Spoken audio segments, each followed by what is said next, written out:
like, share, and subscribe. You know, racism is real, y'all. Racism is definitely real. I don't understand why black people, some black people in 2023, act oblivious to racism. It happens all the time, but we got black folks, excuse me, some black folks who are just oblivious to the racism. And in some cases, will help to push racism, by talking negatively about, your kind in front of other groups of people and things of that nature, you know. But I was in a Lyft ride the other night, and there's a black guy, and we got on the topic of racism, and I was explaining to him that, during the pandemic, I drove for Lyft. I did, some of that because they were giving out some really good incentives, and it was paying people just to drive. So I was like, yo, I'm cleaning up. I'm making 2,000 here, 1,500 there. I was doing good. You know what I'm saying? So I took that little extra money, you know what I'm saying, to do what I needed to do. And I was explaining to the brother that's depending on the area that I would go into, if it was a heavily um, Latino populated area, a lot of times my rides would get canceled. I would pick the rides because I'm not picky. People need rides.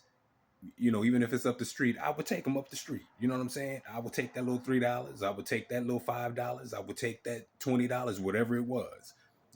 I would just do it. I would just drive until I got tired and I didn't want to drive anymore. But I don't discriminate on who I pick up. You know what I'm saying? Who I would pick up. I would, pick up anybody. And if I happen to drop somebody off in a, heavily Latino population and, that bell starts ringing, do you know that a lot of times they will cancel my ride? And you figured, okay, people cancel the rides. Maybe they changed their mind.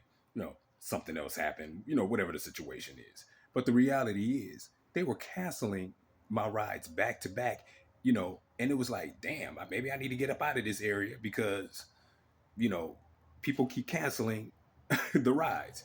And again, it's easy to think, oh, well, they're just canceling just because. But the reality is, no, they wanted their own people to come pick them up. They wanted their own people to come pick them up. And that's really the bottom line. When you are working with certain groups of people, even on the job, you have to deal with favoritism.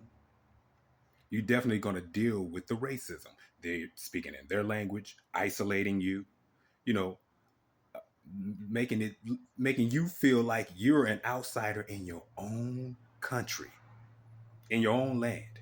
Nowhere can you go. You can't go to someone else's country and treat the natives like crap.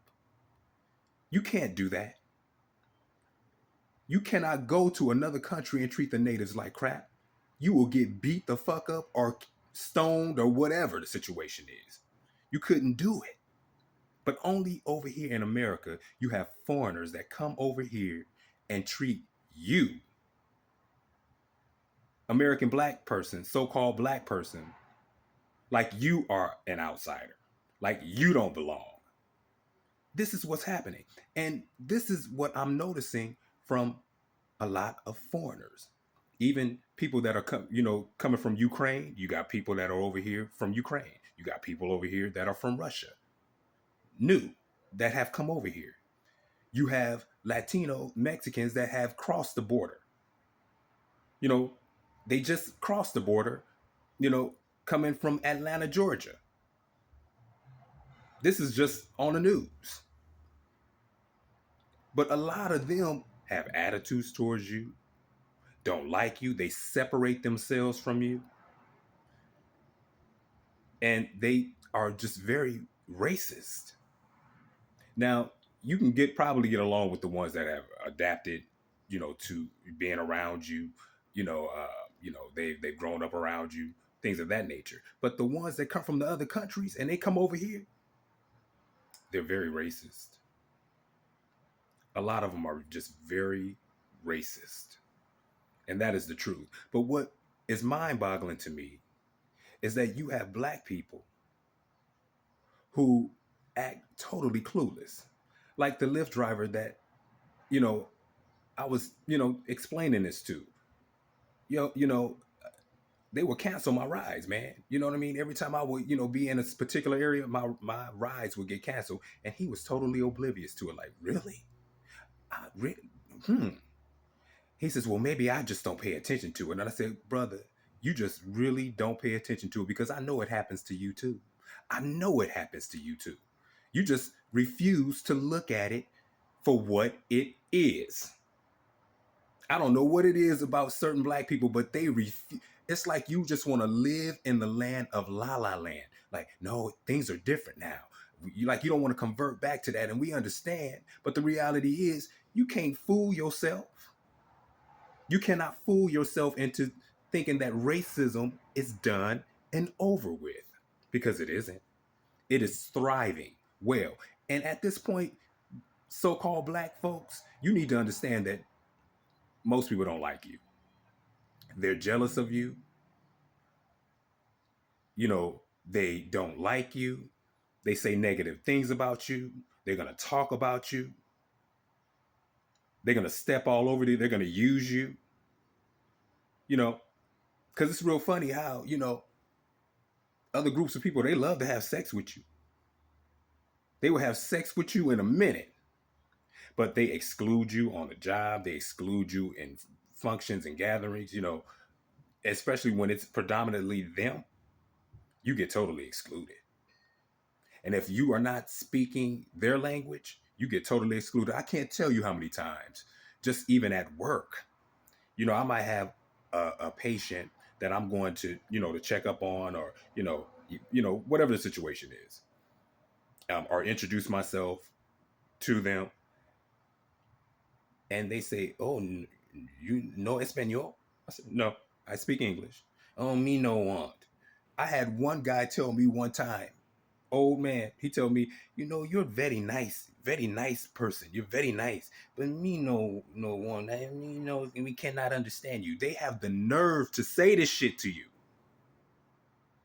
They have the nerve to say to you that I don't want you. I had a daughter one time. Now her father, he was in a state that he didn't give a damn who was changing him, or putting a catheter in him, or making sure his you know uh, tubes were flushed and all that kind of stuff. He didn't give a damn about any of those things. He didn't care about any of those things. But the daughter took one look at me and said, oh, you speak Spanish? My father only speaks Spanish. He's gonna need a Spanish speaker. So I said, no problem. I oblige that. But the reality is, nobody wanted him. None of the other nurses wanted to deal with her. It wasn't him. Nobody wanted to deal with her. So naturally, it got dumped off on me, being the black guy, the black person. You get all the worst, what they don't want, especially when they dominate. But they knew that this woman was crazy. And she flat out just said, I don't want you taking care of my father. But nobody else wanted to change. So to make a long story short, I ended up still being his, nurse and taking care of him. And, in the end, she was kind of eating her words because she realized I was a better nurse. I actually cared.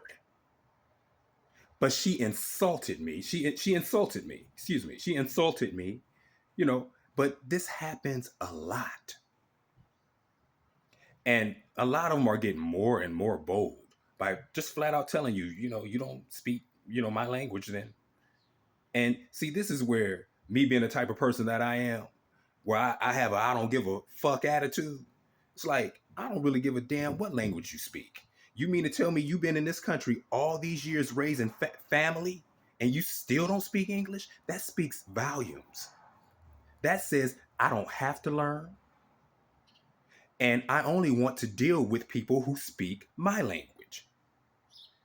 That's where the separation is coming from. And then you wonder why Trump wants to close all the borders. He wanted to close all the borders, but your President Biden is just leaving them all open because they just coming out spreading like crazy. But then want to mistreat you, the black aborigine of America. This is our land. See, they want to separate you and tell you, no, you're from Africa. But the reality is, you so-called African Americans, you black people, us, we are the aborigines of what we call America today. See, a lot of them were kind of like what they're doing now, just invading and coming and taking over by having babies, just taking over. That's kind of what they did back then too. Nothing has changed. That's what they do. That's what Cesar Chavez said. He says, we don't have to fight a war. We can just simply invade and just start having babies. That's all. So why you so-called African Americans and black people, y'all want to be mad at each other, want to abort your babies left and right. These other groups over here having a bunch of babies just to push you out the way. That's what they're doing. Moving your ass right on out the way, taking your shit over. That's what they doing. But we got to stop with the brainwashing, y'all. You know, it still exists. Racism still exists, and we have to put a stop to it. That's just really the bottom line. We got to put a stop to this racist, this just blunt racism shit that's happening just all around us. And if anything, you need to not be oblivious to it, because that ain't getting us nowhere. With that oblivious type bullshit, you got to pay attention. And no, I know as we as black folks, we don't want to deal with the racism. We want to get along with everybody. We want to love everybody. We want everybody to love us. We want to get along. But everybody ain't trying to get along with us, and we need to recognize it. Period. Like, share, and subscribe. And leave a comment in the comment section. And I'll see you all on the next video. Peace out.